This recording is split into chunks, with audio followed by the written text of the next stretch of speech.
men's and women's 100-meter dashes. And we had Trayvon Bromell on the start list. We had Andre DeGrasse on the start list. We had Omanyala on the start list earlier. He scratched out.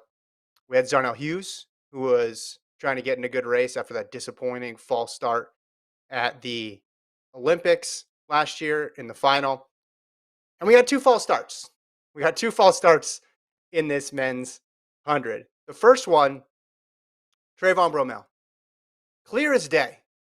Clear as day in this false start.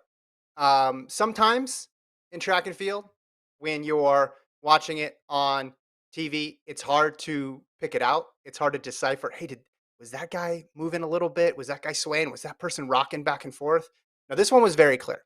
This one was very clear and very obvious. He didn't immediately exit the track, and if I was him, I wouldn't either, because in a lot of these meets, no one really knows what the actual rules are. People can run under protest. People can argue. People can put up a fight. Sometimes they just let them run for reasons that have never quite been clear to me. So he stood there. He waited it out, and then he got the red card, and then he exited the track. And listen, he made a mistake.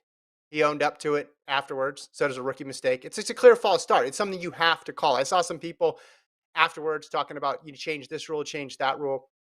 Listen, you can't change all the rules just because of one person false starting. And let's think about the history real briefly of the false start rule. Since we went to the one and done system, obviously, famously, there's Bolt and Daegu, and then everyone's like, change the rule, change the rule, change the rule. How many big time false starts have there been between Bolt and then now in major championship type races? Not a ton. You can point to a few. And then if you say, okay, well, do one charge to the field and everybody gets a second one, there's issues with that. Go back to the old, everybody gets two. There's issues with that and trying to keep things on schedule. There's no perfect way to do it. There's flaws with all the systems that are proposed. So sometimes I know it's tough. I know it's brutal, but the one and done system is the rule that we have, and you got to stick to it. So after that, we get another one from Zharnel Hughes, and Otto Bolden on the broadcast that I was watching point out Zharnel Hughes has trouble with this. Right? Bromell, no. Hughes, it's been an ongoing problem. Michael Johnson tweeted afterwards, Zharnel Hughes says, false start at every race I've seen him enter over the last year. At this point, he's taking a lane that should go to someone who's going to finish that race. A little harsh for Michael Johnson. I don't think he should be banned from the sport of track and field because he has a false start problem. Also, looks like from pulling up his results, he finished a couple hundreds in Jamaica, but he clearly has issues with false starts that he needs to sort out.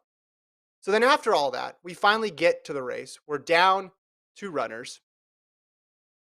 And speaking of 2011, I had a 2011 flashback for about 60 meters of that race. I thought Johan Blake was going to win this 100. And I thought, man, what a story that would be.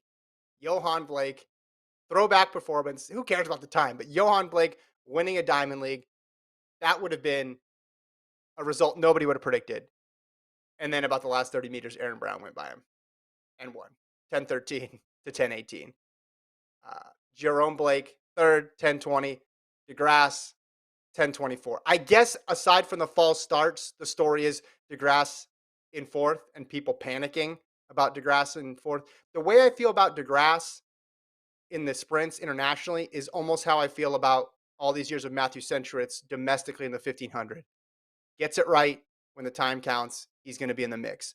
Not worried about DeGrasse.